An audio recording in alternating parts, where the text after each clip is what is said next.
नमस्कार, मी स्वार्था शिरसाट.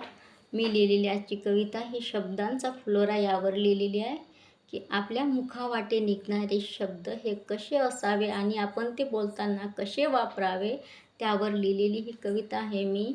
आणि आपण जेव्हा शब्द बोलतो ते एखाद्या बाणाप्रमाणे, ज्याप्रमाणे एखादा बाण हा निघून गेला तर तो परत येत नाही, त्याप्रमाणे शब्द असतात. ते विचारपूर्वक बोलण्या अगोदर वापरले गेले पाहिजे, म्हणून मी त्यावर लिहिलेली ही कविता आहे. शीर्षक आहे शब्दांचा फुलोरा. शब्दच असतात टोकदार भाले, शब्दच असतात टोकदार भाले, शब्दच असतात मखमली पिसारे.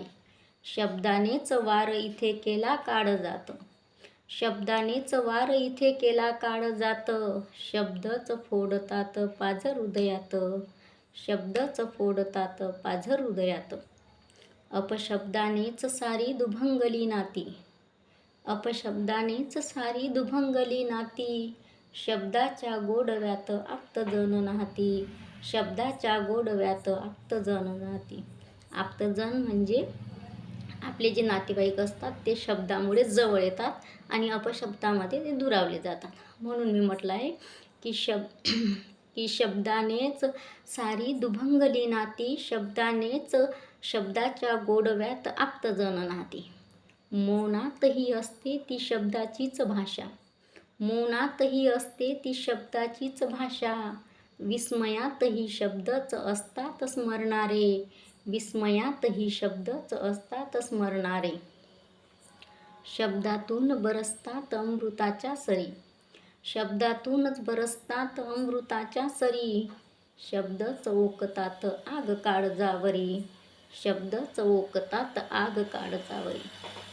शब्दानेच इथे घडविले रामायण, शब्दानेच इथे घडविले रामायण.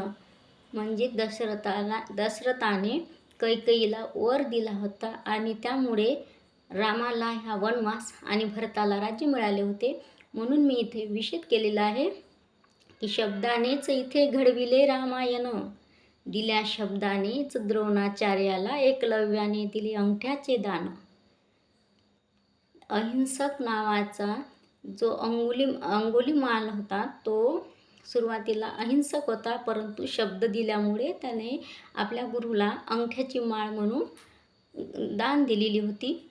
आणि द्रोणाचार्याने एकलव्याला अंगठा मागितला होता, म्हणून एकलव्यानेही द्रोणाचार्याला शब्दामुळेच तो अंगठा दान दिला. म्हणून मी लिहिलेला आहे की दिल्या शब्दानेच द्रोणाचार्याला दिले एकलव्याने अंगठ्याचे दान.